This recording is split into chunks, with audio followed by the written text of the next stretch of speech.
বিসমিল্লাহির রহমানির রহিম। প্রিয় দেশবাসী, আসসালামু আলাইকুম। বিনা ভোটে ক্ষমতায় থাকার জন্য খুনি হাসিনা গত 15 বছরে হাজারো মানুষকে গুম, খুন, অপহরণ করেছে। হামলা চালিয়ে মিথ্যে মামলা দিয়ে লক্ষ লক্ষ মানুষকে করেছে ঘরছাড়া। রাজনৈতিক উদ্দেশ্য প্রণোদিত মামলায় হাজার হাজার মানুষকে বছরের পর বছর ধরে কারাগারেই জীবনের সোনালী সময়গুলো কাটাতে বাধ্য করেছে।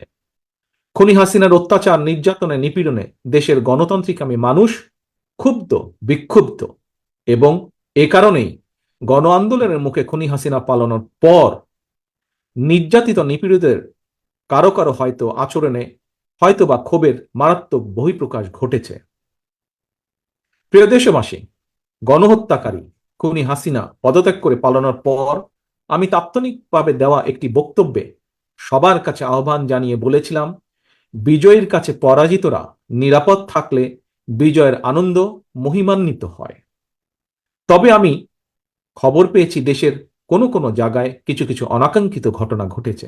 এ প্রসঙ্গে আমি আবারও আপনাদের কাছে বিনীত আহ্বান রেখে বলতে চাই, ধর্মীয় কিংবা রাজনৈতিক কারণে কোনো ব্যক্তি বা গোষ্ঠীর প্রতি প্রতিশোধ কিংবা প্রতিহিংসা পরায়ণ হবেন না। বিশেষ করে সংখ্যালঘু জনগোষ্ঠী কোনোভাবেই যেন হেনস্থার শিকার না হন, সেটি নিশ্চিত করা আপনার, আমাদের সবার দায়িত্ব। কোনো ধর্মীয় উপাসনালয় ক্ষোভের বহিঃপ্রকাশ ঘটাবেন না। খুনি হাসিনা তার দলীয় এবং ব্যক্তি স্বার্থে রাষ্ট্র এবং সমাজে মানুষে মানুষে ঘৃণা, হিংসা, বিভেদ ছড়িয়েছে।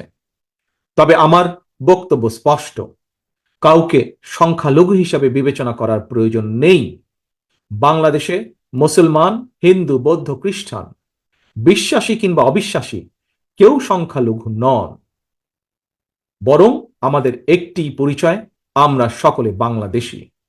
সুতরাং ব্যক্তি হিসাবে কারো প্রতি কোনো ক্ষোভ থাকলে প্রয়োজনে আইনগত পদক্ষেপ নিন, কিন্তু দয়া করে আপনারা কেউ নিজ হাতে আইন তুলে নেবেন না।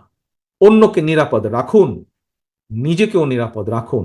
নিজের মহত্ব দিয়ে প্রমাণ করুন আপনি আওয়ামী লীগ নন, বরং আপনি একজন মানুষ। প্রিয় দেশবাসী, ভাই বোনেরা, আরেকটি বিষয়ে আমি আপনাদের দৃষ্টি আকর্ষণ করতে চাই। আইন শৃঙ্খলা বাহিনীর কোনো কোনো সদস্যের প্রতি কারো কোনো প্রতি ক্ষোভ থাকলেও নিজেরা প্রতিশোধ গ্রহণ করবেন না।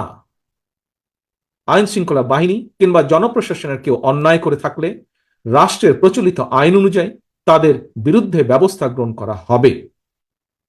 দেশে কোনো সরকারি কিংবা বেসরকারি প্রতিষ্ঠান কিংবা বিদেশের দূতাবাসগুলো নিরাপদ রাখা আপনার, আমাদের সকলের কর্তব্য, সকলের দায়িত্ব। খুনি হাসিনা এতদিন এসব প্রতিষ্ঠান তার পারিবারিক প্রতিষ্ঠানের মতন ব্যবহার করলেও এগুলো জনগণের সম্পদ, এগুলো রাষ্ট্রীয় সম্পদ, কারো ব্যক্তিগত কোনো সম্পদ নয় এগুলো। প্রিয় ভাই বোনেরা, প্রিয় দেশবাসী, সবশেষে আমি আবারও আপনাদের কাছে বলবো, কোনো অপশক্তি যাতে ছাত্র জনতার সফল বিপ্লবকে লক্ষ্যচ্যুত করার সুযোগ নিতে না পারে, এই জন্য আমাদের প্রত্যেকটি গণতান্ত্রিকামী প্রত্যেকটি মানুষকে অত্যন্ত সতর্ক এবং সজাগ থাকতে হবে।